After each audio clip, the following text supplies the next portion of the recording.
Ici, c'est du chocolat qui coule des robinets. Ils sont 4 à assurer la production dans cette usine mi-artisanale, mi-industrielle. Compétences exigées, une longue expérience dans le domaine et bien sûr, une passion pour la fameuse fève de cacao. Ah oui, j'aime bien. C'est bon. Ben, j'ai tout commencé au début avec dans une boulangerie, pâtisserie, chocolaterie. Et mes connaissances, j'ai appris sur place. Et ça fait déjà, dans le chocolat, ça fait déjà 30 ans que j'ai une connaissance de le chocolat. Les œufs sont essentiellement réalisés de la main des chocolatiers.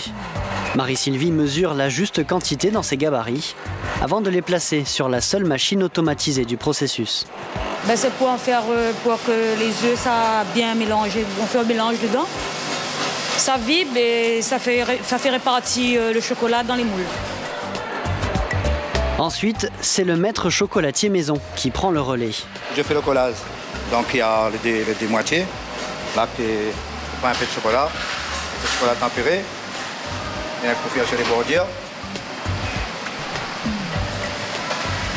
Ensuite, on fait la fermeture. Là. On va fermer. Ça va rester environ 10 minutes au froid.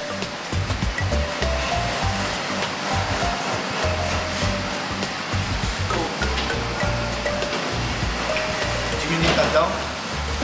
Tant que je finis là-bas, je reprends ici. Celui-là, il a déjà 10 minutes dedans. Et après 10 minutes, je l'enlève. J'enlève. C'est ça. Au moins, s'il ne manque pas rien dedans. Et on va faire le démoulage.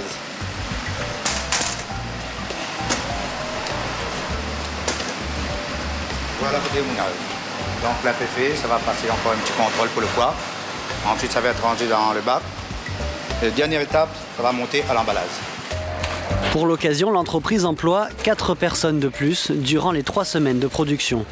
Il faut dire que les emballages sont eux aussi particulièrement travaillés. Ben là, on a coupé les supports, on a coupé les rubans, les papiers. Ensuite, on met les œufs de chocolat dans un sachet plastique. Et ensuite, on met sur un support dans le papier cadeau. Et ensuite, on l'emballe. Et voilà.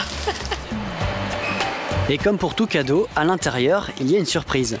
Impossible pour les chocolatiers de ne pas rajouter les sacro-saintes fritures. Là, on fait un remplissage des moules. Et ce remplissage des moules, on fait des fritures qui vont nous servir à mettre dans les œufs de Pâques pour faire la pointe des œufs de Pâques. Et ensuite, ici, comme vous voyez, ça passe sur un système de vibration. La vibration permet d'enlever les bulles d'air et de rendre le chocolat plus étanche et plus compact. Bon, après la vibration, automatiquement, ça va passer en chambre froide, ça va être 20 minutes en chambre froide.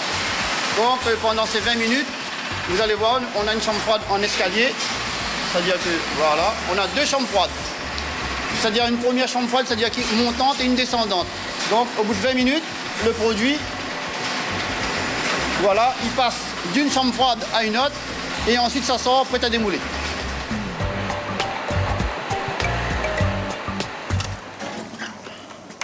La source de tout ce chocolat, elle est un étage plus haut, dans cette pièce. Alors voilà notre matière première, notre base, celle qui nous permet de fabriquer l'ensemble de la gamme de chocolat mascara.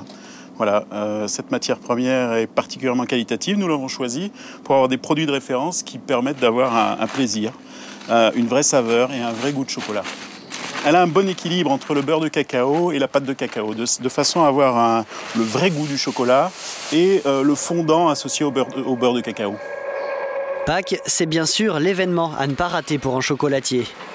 Pourtant, ça ne représente qu'une infime partie des 90 tonnes de chocolat produits chaque année. En parallèle, il faut continuer la production des tablettes. C'est à peu près le même principe que pour les fritures de tout à l'heure. Après avoir fait le mélange, on remplit les moules et on laisse refroidir. Pour l'emballage, direction cette machine, une mécanique suisse qui a l'âge de l'usine et qui ne manque pas de charme. Alors ici, nous avons une machine qui a plus de 20 ans, bien sûr. Cette machine, ça sert à faire des emballages et des tablettes. Donc on peut emballer différents formats de différentes tablettes. Mais le principal, c'est de faire déjà une première passe en aluminium. Ça sert déjà à protéger nos produits et avoir une bonne qualité de produit ensuite à l'emballage final.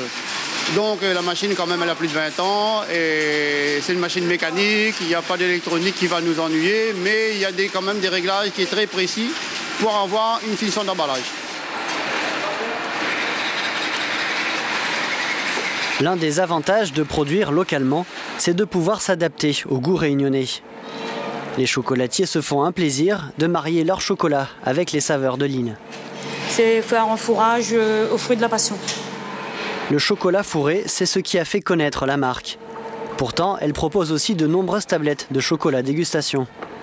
Alors que l'entreprise fête ses 20 ans, elle doit encore faire des efforts pour affirmer son image sur ce segment. En fait, Mascarin est sur le fond est beaucoup connu pour ses chocolats fourrés qui sont composés effectivement de pâtes d'ananas, de litchi, de goyavier, de tamarin qui sont essentiellement locales. Mais nous avons aussi dans nos gammes des produits de grande qualité de dégustation qui sont composés de saveurs locales également, comme le café Bourbon Pointu, le caramel sel de Saint-Leu ou le blanc vanille par exemple. Jusqu'ici, la seule exportation se faisait par les consommateurs eux-mêmes. Des touristes qui en ramenaient ou des Réunionnais qui en envoyaient en métropole.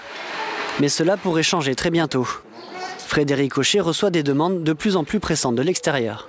C'est assez nouveau, nous avons des demandes de la Chine et tout dernièrement des demandes de l'Inde. Donc nous avons des gens qui sont partis avec des tablettes pour regarder le marché indien, puisque il y a le côté exotisme, hein. La Réunion on parle de la Réunion de plus en plus.